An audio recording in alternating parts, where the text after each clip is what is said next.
안녕하세요. 40대 주부입니다. 저도 힘든 일이 많아 이곳 사연을 들으면서 많은 위안으로 삼았습니다.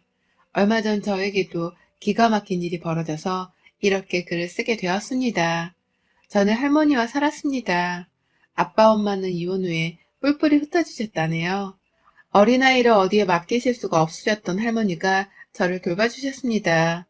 사실 그냥 밥만 먹여주시는 거지 그렇게 많은 사랑을 받고 살지는 못했어요. 할머니 혼자 살기에도 버거운데 나까지 있으니 모든 원망은 다 저 때문이었습니다. 지금은 나이가 드니 아마 아빠 엄마에 대한 원망을 저에게 화풀이 하신 게 아닌가 생각이 드네요. 그러다 보니 고등학교를 마치자마자 도망치듯 서울로 올라왔습니다. 정말 억척스럽게 파출부며 공장이며 안 해본 일 없이 닥치는 대로 일을 했습니다. 지금의 남편을 만난 것도 공장에서였습니다. 언제까지 일용직으로 살 수가 없어서 기술이라도 배우자는 생각으로 조그마한 방직 공장에 들어갔습니다. 재봉틀 기술도 익히면서 돈도 벌고 식사와 잠자리까지 제공해 주어서 나름 만족하며 지냈습니다. 하물며 그때는 동대문이 호황이었던 때라 일거리는 넘쳐나고 직원은 항상 모자랐습니다. 저는 돈도 벌고 기술도 익히는 게 목표였기 때문에 정말 온종일 일했습니다. 햇볕도 들지 않는 재봉틀 소리만 들리는 지하에서 종일 일만 했습니다. 항상 먼저 일을 시작하고 제일 늦게까지 일을 하는 것도 저였습니다. 우리 김양 같은 직원만 몇 명 더 있어도 내가 정말 편하게 일하겠는데. 항상 고마워요, 김양. 마감 촉박한 건 항상 김양 차지네. 펑크 안 내고 잘해주고 있어요. 기술도 금방금방 배우고 복덩이가 굴러들어왔어. 사장님은 나이가 좀 있는 편이었어요.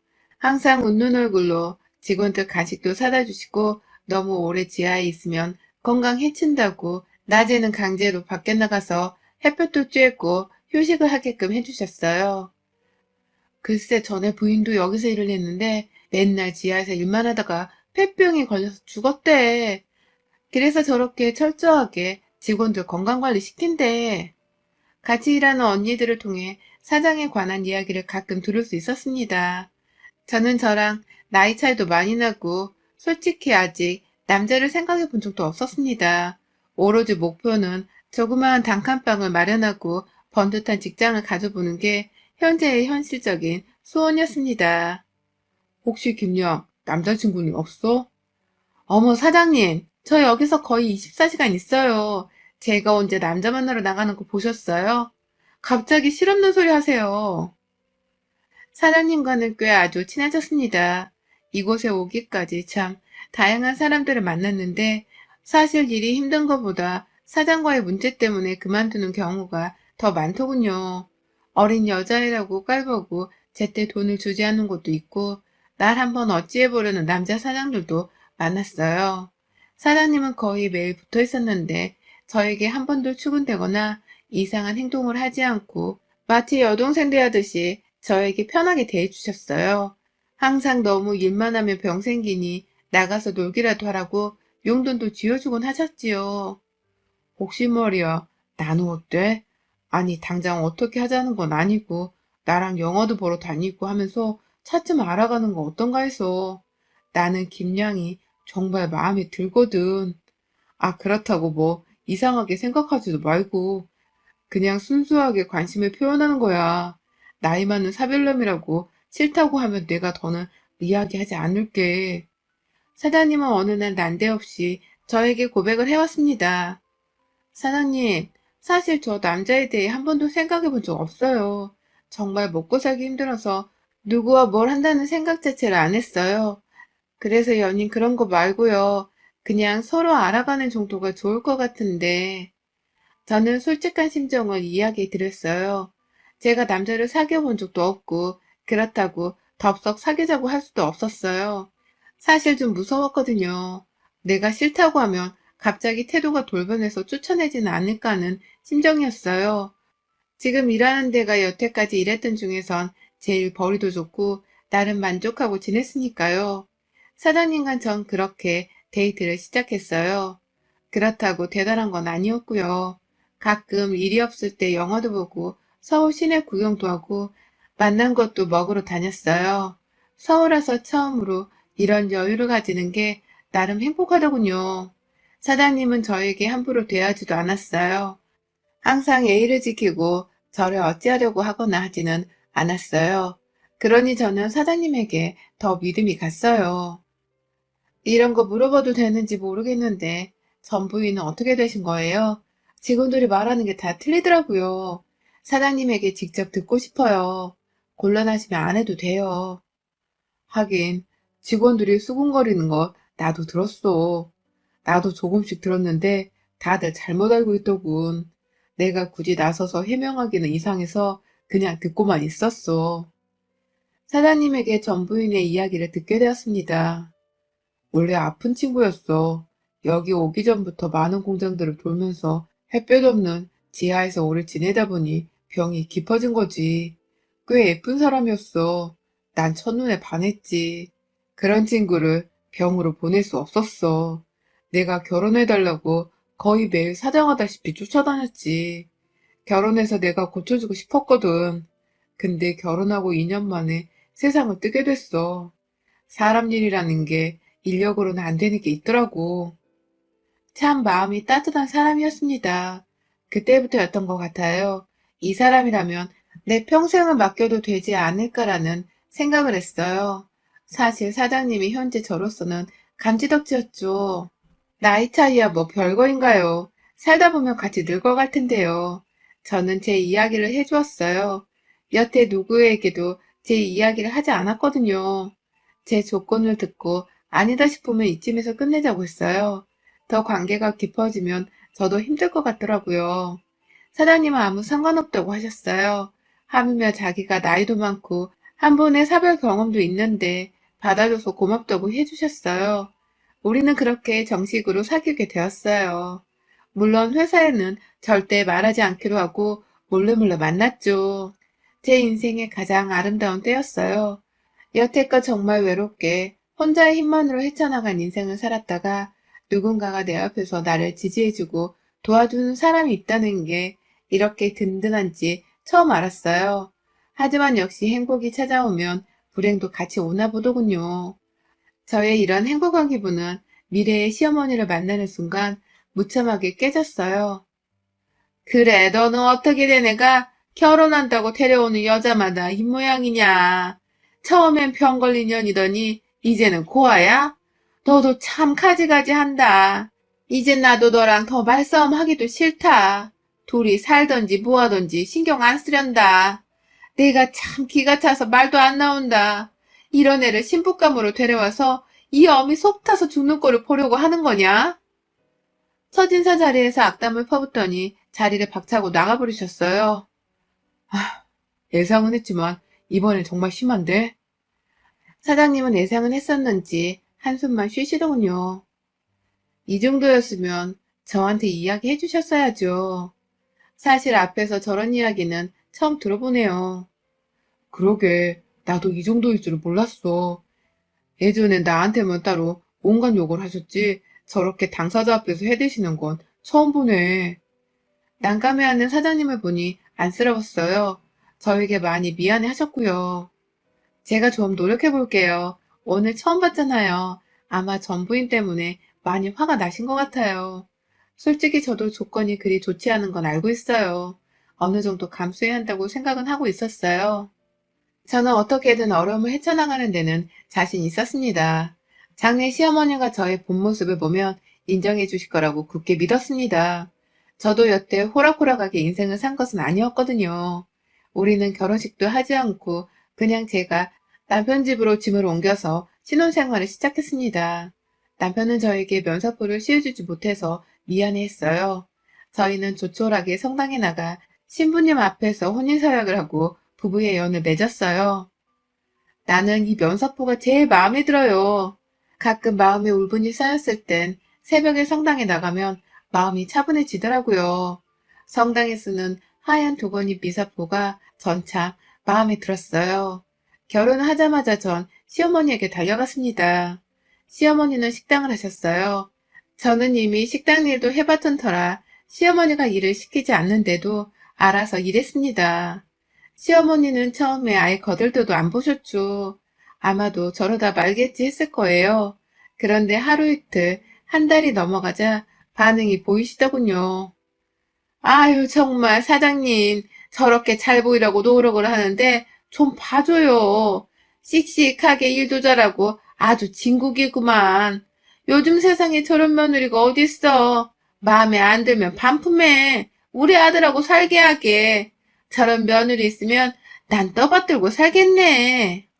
누구 며느리한테 실없는 소리 하는 거야? 반품이라니. 우리 아들내미가 잘나니 저런 애가 들어온 거지. 당신네 아들이랑은 어림도 없어. 저는 그런 이야기를 들으니 어느 정도 마음이 풀린 것 같아서 다행이었어요. 온갖 구박을 받으며 버텨온 시간에 보상을 받는 것 같아서 너무 기뻤습니다. 저는 그렇게 자연스럽게 시어머니 식당에 없어서는 안 될 사람이 되었어요. 시어머니는 철저해서 술 심부름은 절대 안 시키셨어요. 그래서 3, 4시만 되면 퇴근하라고 했지요. 저는 그렇게 시어머니와 조금씩 가까워졌어요. 그런데 결국 사건은 터지고 말았어요. 일단 사람을 한번 무시하니 그래도 노여움을 풀기는 했지만 순간순간 튀어나오는 말에 계속해서 상처받더군요. 문제의 사건은 김장하면서 벌어졌어요. 식당을 오래 하셔서인지 식당에서 김장하는 날은 마을 김장날이었어요. 아예 트럭 몇 대를 불러서 단체로 김장을 하셨어요. 그러다 보니 온 동네 분들이 다 모인 거죠. 저는 새벽부터 모든 재료를 다듬고 김치를 소금물에 담가두느라 꼬박 날밤을 새야했어요. 이런 이 많은 거를 혼자 다 했어? 세상에나. 올해는 왜 도와달라고 전화를 안 하네 했더니 새댁이 이 많은 걸 다 해놨네. 어머 어머 세상에. 아주 깔끔하게 정리도 다 해놨네. 그러게 저렇게 예쁜 며느리인데 뭐가 골이 났는지 그렇게 구박을 해대더라고. 심술꾸러기 옆에네 같은 이라고. 아니 옆에 애들이 정말 왜 남의 집 일에 끼어들어? 내가 시켰어? 너 말 바로 해라. 내가 너 이렇게 하라고 내가 시키더냐?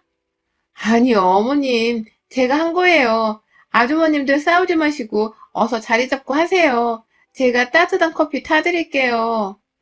아슬아슬했지만 그래도 저는 최대한 밝게 보이려고 했어요. 괜히 분위기 안 좋게 하기 싫었거든요. 그런데 문제는 역시 아주머니들이 많이 모이니 말이 문제였죠.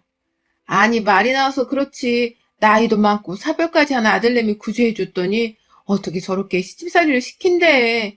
이봐 요즘은 시엄마가 눈치 보면서 사는 세상이야. 어떤 세상이라고 저렇게 조선시대처럼 종부리들 하려들어. 성격 참 이상한 옆에내네. 그러게 내 말이 전부인도 이쁘장하니 사근사근 하던데 그렇게 못살게 굴어서 죽었더니만 또 사람 하나 잡는 거 아닌지 몰라. 아들 하나 있다고 옛날부터 그렇게 유세를 떨더니 아들이 변변치 못하니 남들한테 화풀이 하는 거지. 저 옆에네 옛날부터 그랬어. 동네 아주머니들은 다들 한 소리씩 해댔어요. 아무래도 오랫동안 살다 보니 그렇게 서로 흉도 보고 하며 지내셨겠죠. 그런데 시어머니는 아들 욕까지 나오자 해서는 안 될 말을 해버리셨어요. 아니 이놈의 옆에 애들이 김장 와서 못하는 소리가 없네. 내가 말을 안 하려 했는데 저애 일가 친척도 돈도 한 푼 없는 애야. 그런 애 구제해 주는 건데 너희가 뭘 좀 안다고 이래라 저래라야. 아휴 정말 차라리 전애에는 이쁘장하기라도 했지. 어디서 굴려먹고 온지 근본도 없는 애 데려다가 먹여주고 재워주고 내가 왜 아들 욕까지 먹어야 하는지 내가 속이 터져 죽겠네. 그 말에 시끌시끌하던 아주머니들은 일순 조용히 지셨어요. 일부는 혀도 끌끌 차셨고 고개를 돌리고 아예 외면하는 아주머니들이 대부분이었죠. 시어머니도 일순 해서는 안 될 것까지 해버리셨다 느끼셨는지 저를 쳐다보셨어요. 저는 갑자기 너무 서러웠어요. 그렇게 잘 보이려고 기를 쓰고 노력을 했는데 다시 날아오는 건 여전히 냉대와 비난이라 더는 못 참겠더군요. 결국 전 눈물을 터뜨리고 그 자리를 박차고 나와야 했어요. 저저 내가 사고칠 줄 알았어 이 미친 옆에네야. 너도 혼자 애 낳고 키워봤으면서 어찌 그리 상처 주는 말만 골라서 하냐. 내가 그러게 항상 너 말 조심해라 했지. 어쩌나 에이구 저거 평생 간다. 시어머니도 뭔가 큰 실수를 하신 거를 깨달았을 겁니다. 입 밖으로 꺼내도 될 이야기가 있고 조심해야 할 이야기가 있는데 동네 사람들이 다 있는 앞에서 너무 심한 말을 뱉어버린 겁니다. 저는 그날 집으로 와 이불을 뒤집어 쓰고 펑펑 울었어요. 처음으로 날 버리고 가버린 엄마 아빠가 너무 싫었고 항상 날 구박하던 할머니가 미웠어요. 저는 누구에게나 구박만 받고 자라야 하는 사람이냐 하는 자괴감까지 들더군요. 그리고 며칠을 알아누웠어요. 남편은 그런 저에게 몇 번이고 무슨 일인지 물었지만 저는 대답을 할 기력도 없었어요. 정말 여태 살아오면서 받았던 가정 구박들이 생각나면서 제가 살아왔던 세월이 다 부질없게 느껴졌어요. 그러고 누워있는데 밖이 좀 소란스러웠어요. 아가가 아프다고? 김장할 때 무리해서 병이 났나? 시어머니가 오신 것 같더군요. 혹시 무슨 일 있었어요? 김장하고 와서 이불 뒤집어 쓰고 벌써 이틀째예요. 약 먹으라는 이야기도 안 들어요. 어머니, 또 무슨 말 하신 거 아니에요? 아니, 내가 좀 화가 나서 좀 막말을 했는데. 아니, 어머니, 정말 너무하시네요. 저 사람 어머니 마음에 들려고 그렇게 노력하는데 어떻게 그날 이후로 바뀌신 게 없어요. 저 사람 매일 새벽같이 식당 갔다가 저녁에 와서 우리 공장 일하고 우리 집 종처럼 일했어요. 고마워하지는 못할 망정 왜 그렇게 구박하세요? 아니, 내가 옆에 애들하고 싸우느라 좀 말이 헛나왔어. 어머니, 가세요. 우리 여기서 끝내죠. 어머니는 정말 구제불능이에요. 제 전부인도 그렇게 마음에 안 든다고 아픈 사람을 괴롭히더니 이제 저 사람한테까지? 어머니, 그냥 내가 싫은 거죠? 우리 앞으로 얼굴 보지 말고 삽시다. 나도 이제 지긋지긋해요. 아니, 엄마한테 무슨 연을 끊고 살자니? 아무리 엄마가 잘못했기로서니 네가 그게 엄마한테 할 소리냐? 그럼 어머니가 저 사람한테 하는 이야기는 해도 된 소리예요? 저 사람 어머니한테 그런 말 들을 사람 아니에요. 어머니가 저 사람 인정 안 하니 저도 어쩔 수 없어요. 아예 우리 안 보고 사시죠. 시어머니는 너무 당황하신 것 같더군요.